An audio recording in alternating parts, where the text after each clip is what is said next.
We've got some incredible body tricks for you to show your friends. Want to find out how you can stop your mate standing on their tiptoes? We're now going to teach you a trick. So, Xand, stand there. Can you stand on your tiptoes?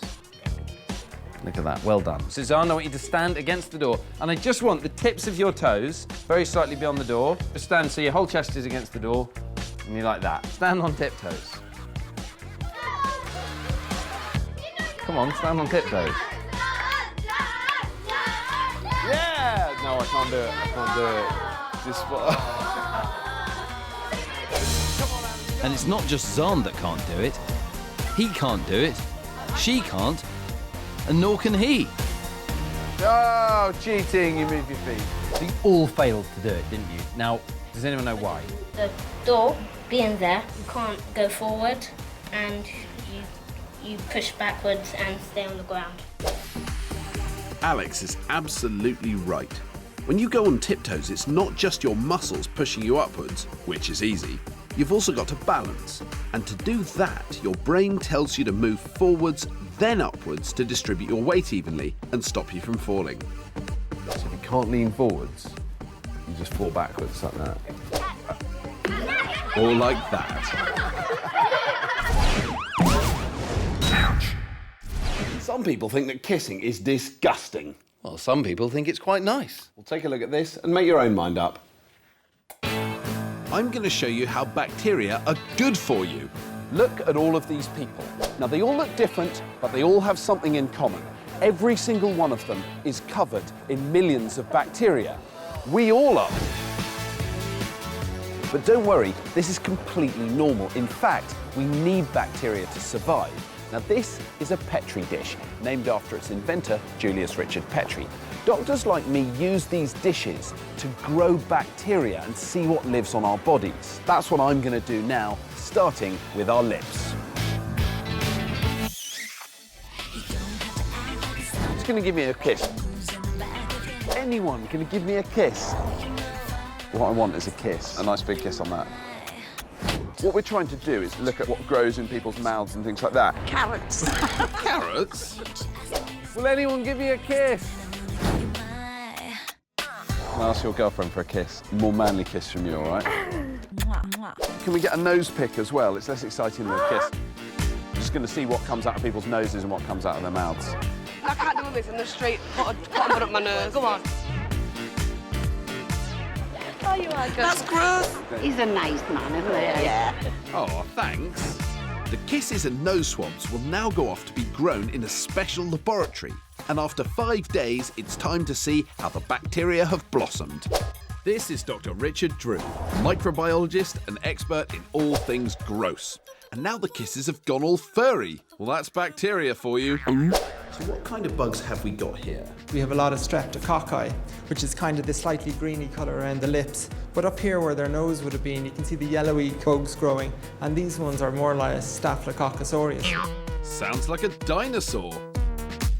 It's completely normal to have these bugs in your mouth, so all of us have them. We could have got a kiss from everyone in Liverpool and they all would have grown these two bacteria. Absolutely. You might think it's disgusting, but bacteria are really useful.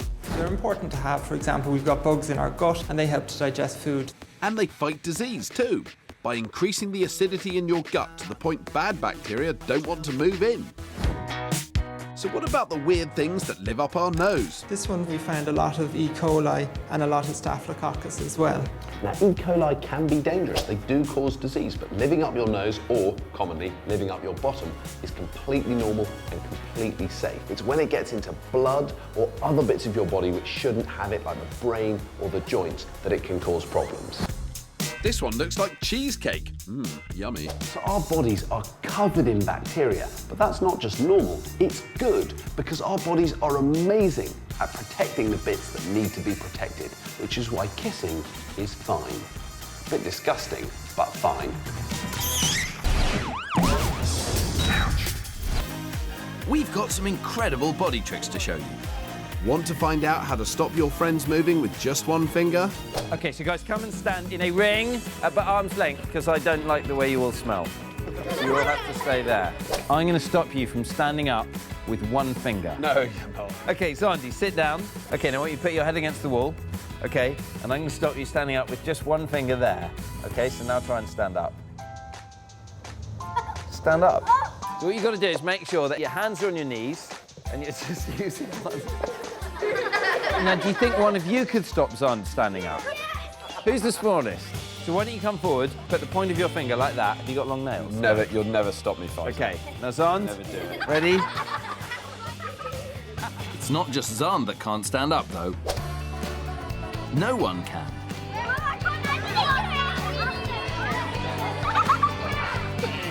You're not going to hurt me, Solomon. You'll never keep me down! You don't really have to be super strong to make this trick work. It's more about balance. Watch what happens when Xand stands up. Slowly forward, and now he can stand up. So you have to move all your weight over your feet. Sit down. Now stand up. And if you stop him moving forward, then he can't do anything. Because he can't stand up like that or he'll fall over backwards. Stop it.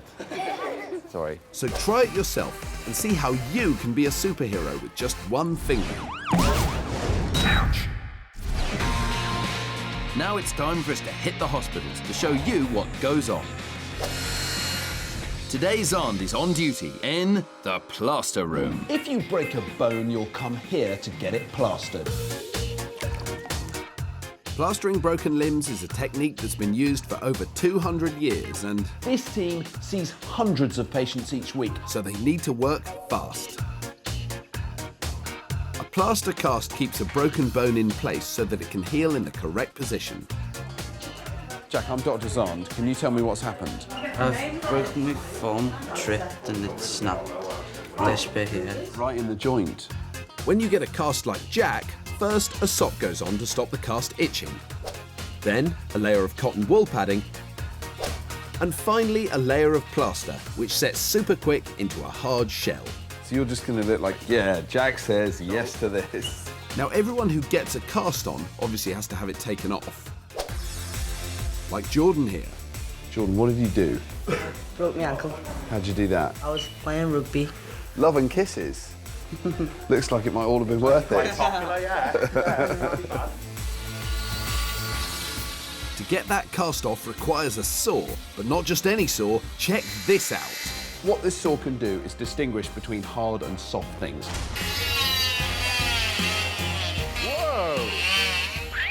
So it can cut through things like wood or plaster casts, but it won't damage anything soft like your skin. Let me show you on your hands. Well, it's amazing. It just tickles. That's because it has a special vibrating blade, so when it's used by an expert, it means your cast can be off quickly and without hurting you. Anyway, time to meet our next patient. Hang on, I recognise that person. What have you done? I broke my leg. What do you think I did? Did you come off your swing? Did you come off your trampoline? Yes. Actually, the reason I'm here is because I'm going to get Xand to race Julie and see who can get the cast off quicker. On one arm will be specialist orthopaedic practitioner Julie, with 17 years experience. And on the other arm will be Dr. Xand, who's been on the ward for just one day. On your marks, set, go. This ward sees hundreds of patients a week, so the team have to be able to get casts on and off quickly. The question is Xand up to the job? Julie's already on the inside. Come on, Xand, what are you doing? A quick snip with the scissors, and I think we have a winner!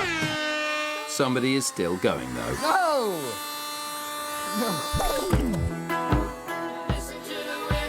Am I winning? Let me think about that. No.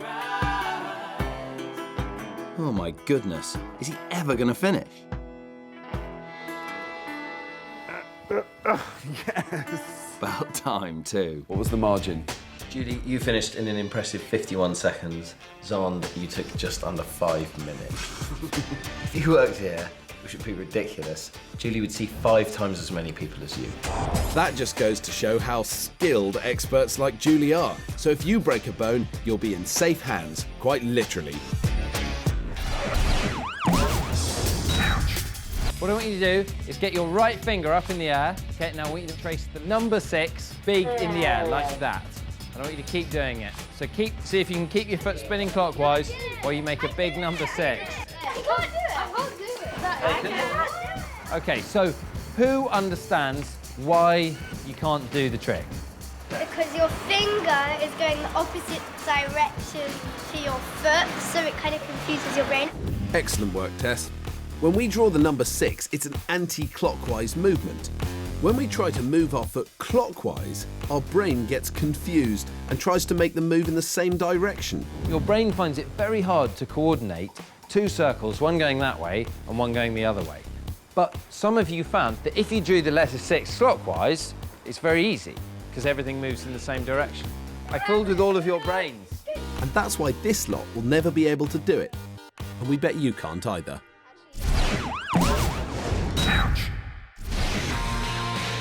Now it's time for us to hit the hospitals to show you what goes on. Today, we're in the operating theatre.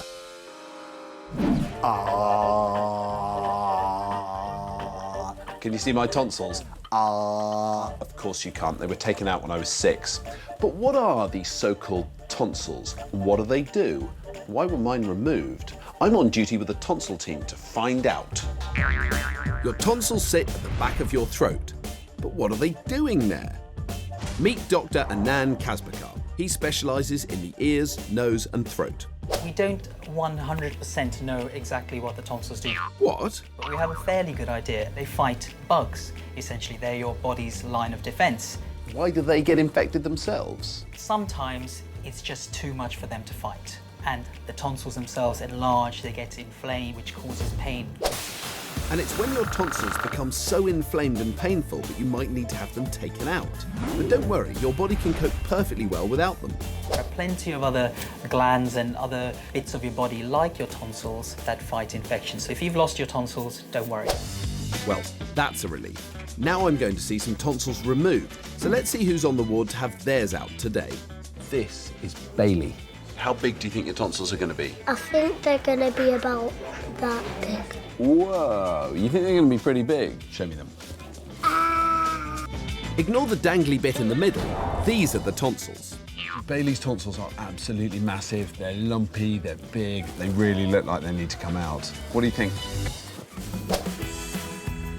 Also on the surgical ward today is Amber. Can you give me an ah?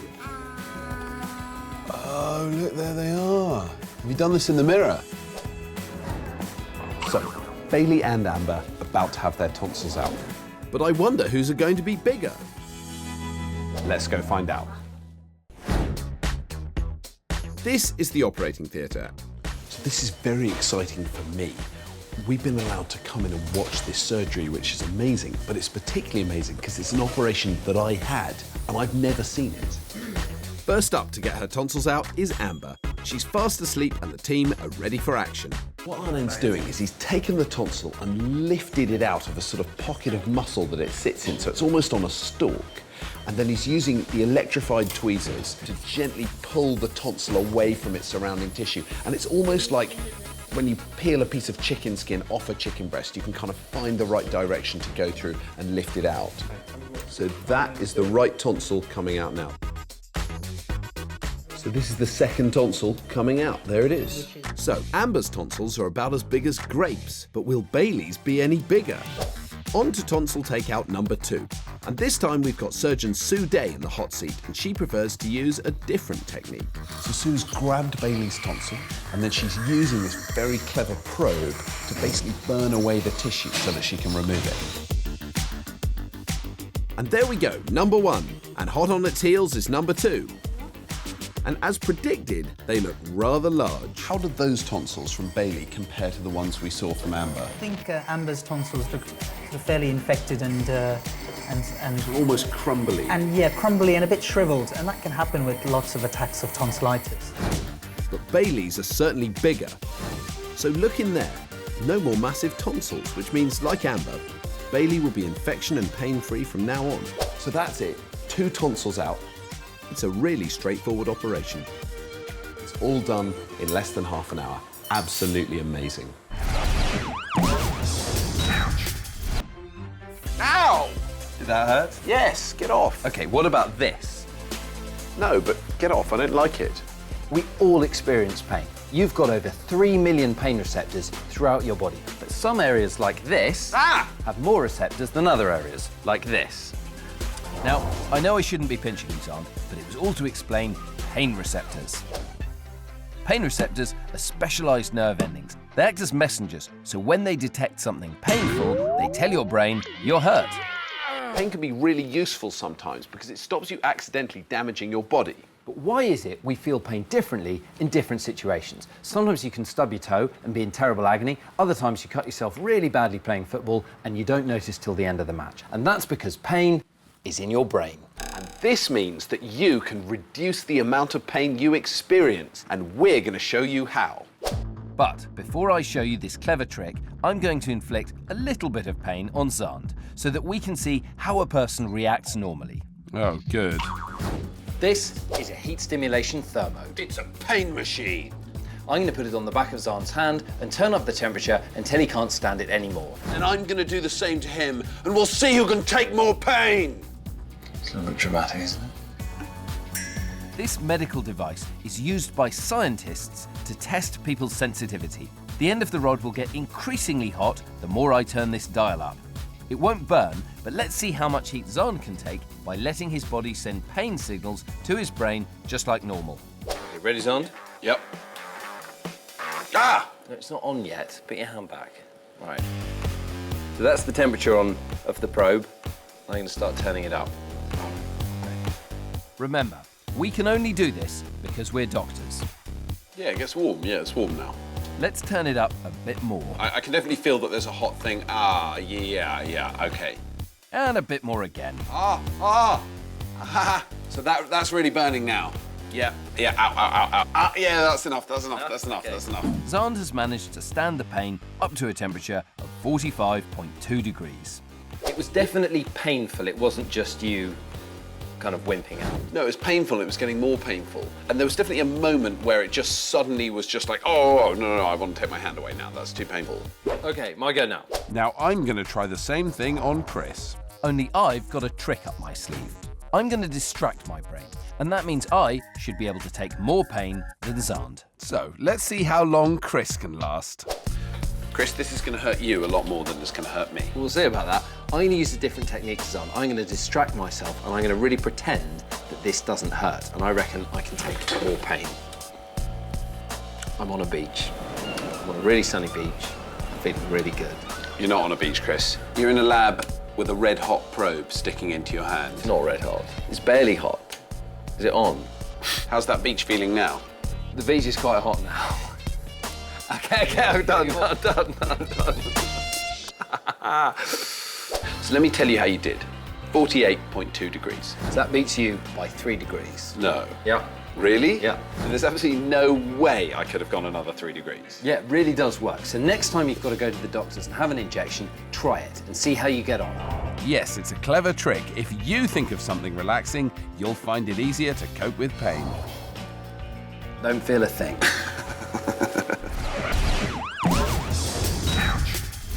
What's the largest organ in your body?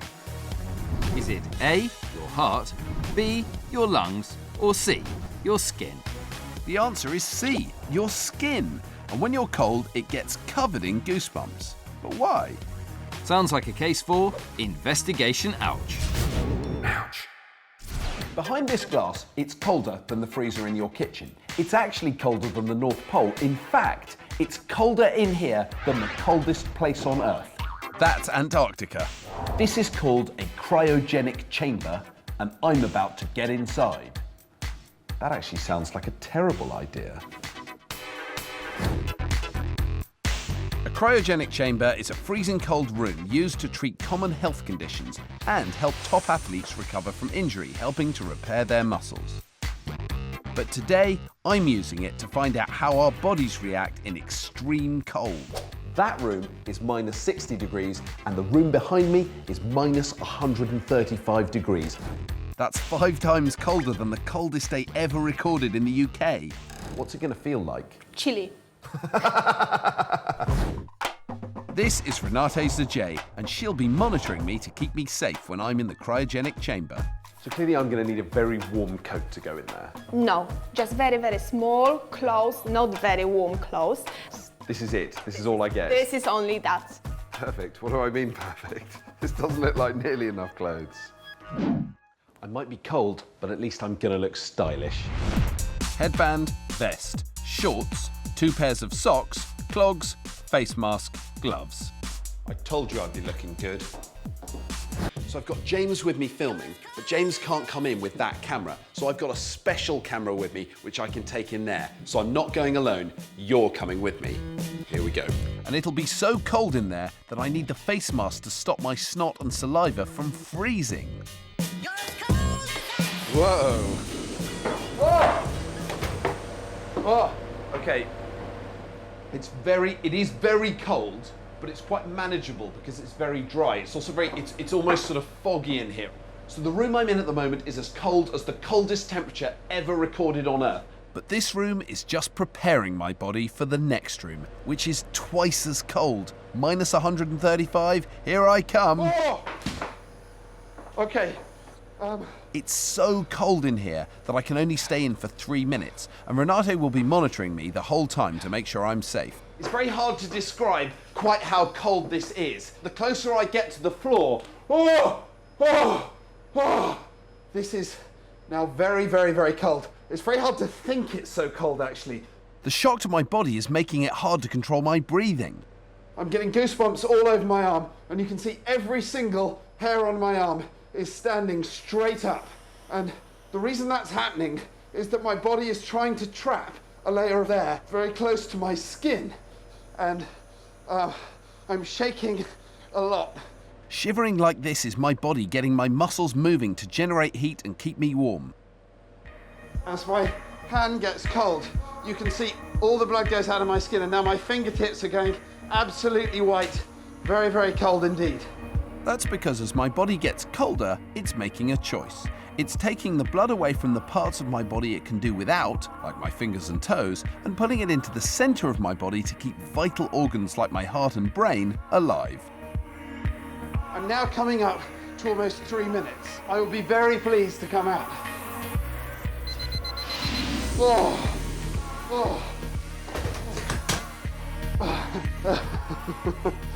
That's so much better. This is like walking into an oven. But when you're cold, you get goosebumps, and that's your skin trying to trap a layer of warm air around your body. So what you can see from that is how important your skin is in regulating your body temperature. And when you get extremely cold, your body starts making choices about what it wants to keep going. Very, very, very quickly, my body takes the warm blood from my skin, brings it into the middle of my body to keep my organs warm, my brain going, all of these things. When I come out into the warm, my body immediately releases that blood, and you can see it all going to my skin. And there's a very good reason why our bodies react like this in the cold. If my core body temperature, that's the temperature in the middle of my body, had dropped by even 4 degrees, it could have been fatal. What's so interesting about being in a room that cold is that you can see all the incredible things your body does to keep you at exactly the right temperature. The poo has come at last. The big poo. I feel great, finally the poo's just come out. I bet you do. It was one big blockage. Got to really watch now what Sam eats. I mean, like, he's got to cut down on these sweets and, you know, the fizzy pop that he drinks. Pizzas, burgers, cheeseburgers. Yep, and drink plenty of water. So remember, if you want to do, Don't eat too much junk. I just can't wait to get back to boxing.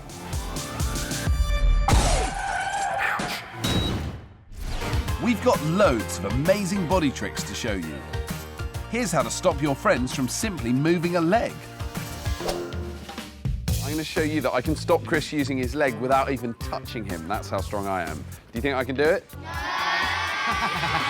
You never. So what I'm going to do is get Chris to put his left foot against the wall. And you want to get it right flat up against the wall, so even the heel is against the wall. And then I'm going to get him to push his ear against the wall, OK? So push your ear against the wall. This isn't going to work. How is this going to work? It's going to work really well. It better work. Get your ear right up against the wall there, hard as you can. OK. Come on, Chris, lift your leg. Let's go. Come on. Chris! Chris! See, I told you it'd work. Chris can't lift his right leg at all. OK, can you lot do any better? No, your ear came away from the wall, Amelia. Look at it. Have to keep the ear on the wall. Go. So what do you think's going on here? You have to be able to lean to one side to be able to balance, but then the wall is blocking you to lean to one side. That is a very good explanation. Yeah, that's very good, actually. To lift your left leg off the ground, your body weight has to shift directly over your right leg to keep your body balanced. But with this trick, the wall gets in the way, meaning your leg can't go anywhere. Give it a try yourself and see if you can impress your mates. Ouch. On Operation Ouch, we've seen lots of patients coming into the hospital. It's been a few years since I actually worked in accident and emergency myself, but today I'm going on duty at the Royal Manchester Children's Hospital Emergency Department with Professor Simon Cardiff. Open 24/7, this department sees more patients an hour than any other part of the hospital. This casualty is 15-year-old Joe, who's been in a bike accident. So Joe's come into hospital by ambulance. He was cycling down a hill really fast. One of his brakes didn't work and he crashed into a people carrier. No one in the car was injured, but the car was badly damaged. And that means we have to be really careful that he doesn't have serious internal injuries. 1, 2, 3. So Louisa's just feeling down Joe's back, making sure he hasn't got any fractures there. 1, 2, 3. Were you wearing a helmet? No. That's one thing, kids, wear your helmets. Are you going to wear a helmet from now on? Yes. Are you going to get your back brake fixed? I'm going to scrap the bike and get a decent one. So far, in the contest of Joe versus the car, Joe's in a good mood and he hasn't got any obvious injuries. So at the moment, it's Joe 1, car 0. Next, we have to check for internal injuries with an ultrasound machine. So what we're looking for is if there's any blood there. So that shows up as black in the wrong place. Now I can't see any at the moment, so that's good news. So the ultrasound scan of Joe's internal organs is completely normal. So that's Joe 2, car 0. So we take Joe to X-ray, where we can take some pictures of his bones and see if any of the bones that are tender are actually broken. We can take pictures of Joe's pelvis, so the bones of his hips. We're then going to take pictures of his spine, then his chest, and then the spine going up to his neck. OK. Right, Joe, that's that picture done. What we're trying to do here is get a picture of the spine just as it's at the back of the skull. And so to photograph it well, we need to open the mouth and take a picture of the vertebra right back there. It's hard with this. I know it's very hard, but you're doing superb. Right, good lad. That's done. Professor Simon takes a careful look at Joe's X-rays. I think those look OK. We will also get the radiologists who are specialists who just spend all their time looking at X-rays. They're really expert at that. Well, they'll have a look at these as well. And all being well, we'll take everything off and get him set up. Brilliant. His mum said he was made of steel. She might actually be right. She might be, yeah. Are you surprised by this, that we've got a smashed up people carrier and a perfectly well 15-year-old boy?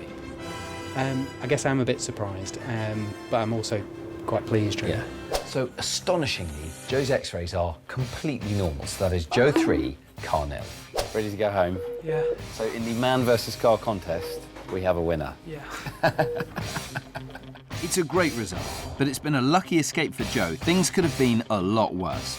So make sure you wear a helmet from now on.